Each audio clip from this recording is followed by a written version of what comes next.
আপনাদের লক্ষ্য গরিব মানুষের চোখে জল নেমে আসুক, আর তৃণমূলের লক্ষ্য গরিব মানুষের মুখে হাসি ফুটুক, দেখি কার জয় হোক। আজকে যুদ্ধের জয়ধ্বনি, আজকে যুদ্ধের দামামা বাজলো, আর আগামী 28শে আগস্ট এই গান্ধী মূর্তির পাদদেশে আমাদের চতুর্থবার সরকারটা মমতা ব্যানার্জির নেতৃত্বে হওয়ার পর জয়ধ্বনিটাও এখানে দেব। কোথা দিয়ে গেলাম? আপনার কত ক্ষমতা আপনি আটকে দেখাবেন? আমরা আগের বার একটা ছোট্ট কথা বলি, দাঁড়াও,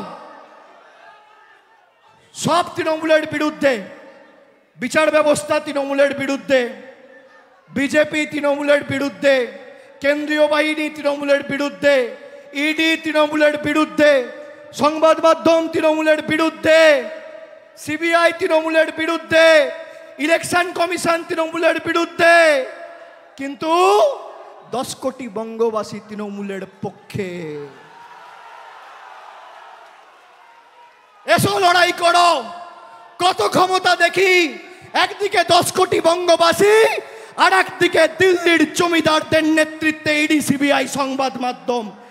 আগের বার যা আসন পেয়েছিল তৃণমূল, আগের বার যা আসন পেয়েছিল, আমি বুক ঠুকে এখানে কথা দিয়ে যাচ্ছি, তার থেকে আসন বাড়বে, কমবে না।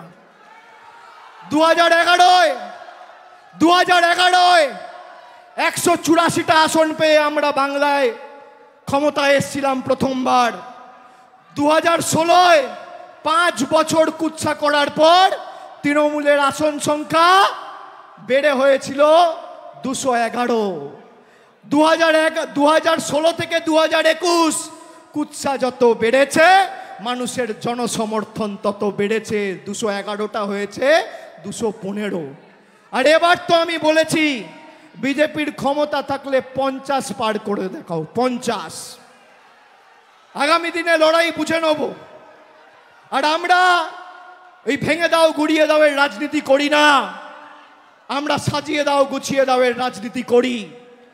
আমরা যেভাবে মানুষের পাশে ছিলাম, একইভাবে আমরা মানুষের পাশে থাকব।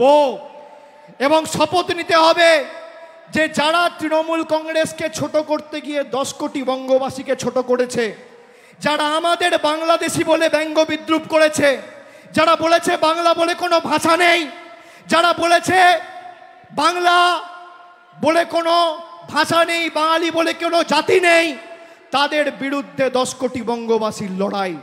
আগামী দিন আমি খালি কবির কথায় বলি, প্রয়োজনে দেব মোরা এক নদী রক্ত, হোক না পথের মাদা প্রস্তুর শক্ত, অবিরাম লড়াইয়ের চির সংঘর্ষে একদিন সে পাহাড় টলবেই, জনতার সংগ্রাম চলবেই। আমি আরেকবার সকলকে ধন্যবাদ জানিয়ে, কৃতজ্ঞতা জানিয়ে আমার বক্তব্য শেষ করছি। জয় হিন্দ, বন্দে মাতরম। তৃণমূল কংগ্রেস জিন্দাবাদ, তৃণমূল যুব কংগ্রেস জিন্দাবাদ, তৃণমূল ছাত্র পরিষদ জিন্দাবাদ। জোরে বলুন, দুহাত তুলে, দিল্লিতে যেন ভূমিকম্প হয়। নমস্কার বন্ধুরা, আমার নাম ধ্রুবজ্যোতি সরকার। তৃণমূল ছাত্র পরিষদের আজ প্রতিষ্ঠা দিবস। মেগা সমাবেশের জন্য মেয়ো রোডে সাজো সাজো রব। এবছর মঞ্চের আকার অন্যবারের থেকেও অনেকটাই বড়। গান্ধী মূর্তির পাদদেশে মূল মঞ্চ, প্যান্ডেল চলে গেছে পার্ক স্ট্রিট অবধি। সামনের বছর ভোটের কথা মাথায় রেখে টিএমসিপির মেগা ইভেন্ট বাঙালি অস্মিতায় জোর। গোটা চত্বর বাংলা এবং বাঙালির অপমান মানছি না লেখা পোস্টার, ব্যানারে 6 লাখ। জিএসটি করে দেশটাকে রাজনৈতিকভাবে দেউলিয়া করে ভারতবর্ষের অর্থনীতিকে রসাতলে পাঠিয়ে রাজ্যের কোষাগার থেকে টাকা তুলে নিয়ে গিয়ে রাজ্যের বকেয়া পাওনা গায়ের জোরে আটকে রেখেছে। জবাব কে দেবে? আপনারা বলুন। 100 দিনের টাকা কোর্টে বলে দেওয়ার পরেও সুপ্রিম কোর্টে চ্যালেঞ্জ করে বিজেপি গেছে যাতে বাংলার 69 লক্ষ জব কার্ড হোল্ডার তাদের টাকা না পায়। এই বিজেপির বিরুদ্ধে যারা বাংলার বিরুদ্ধে যুদ্ধ ঘোষণা করেছে, আমরা তাদেরকে 1 ছটাক জমি আগামী 2026-এ ছাড়ব না। সরকারের তরফ থেকে আমাদের পাড়া আমাদের সমাধান কর্মসূচি শুরু হয়েছে, যেখানে 10 লক্ষ টাকা প্রত্যেকটা বুথে আমাদের সরকার প্রত্যেক বুথের জন্য বরাদ্দ করেছে। সারা বাংলা জুড়ে 8,000 কোটি টাকা দেওয়া হয়েছে। যে নরেন্দ্র মোদীর সরকার বলেছিল আত্মনির্ভর ভারতের কথা, আমাদের মুখ্যমন্ত্রীর নেতৃত্বে স্বনির্ভর বাংলা কি আমরা বাস্তবায়িত করে দেখিয়েছি।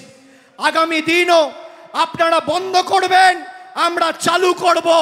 আপনারা ভাঙবেন, আমরা গড়ব। আপনারা শিক্ষা দেবেন, আমরা গর্জে উঠব। বাংলা আপনাদের কাছে আত্মসমর্পণ করবে না, বাংলা আপনাদের কাছে মাথা নত করবে না, বাংলা আপনাদের কাছে বশ্যতা স্বীকার করবে না। বন্ধুরা, ভিডিওটি ভালো লাগলে দয়া করে লাইক শেয়ার করে দেবেন, আমাদের পেজটা ফলো করে নেবেন আর আপনার মতামত কমেন্ট করে অবশ্যই জানান। ধন্যবাদ।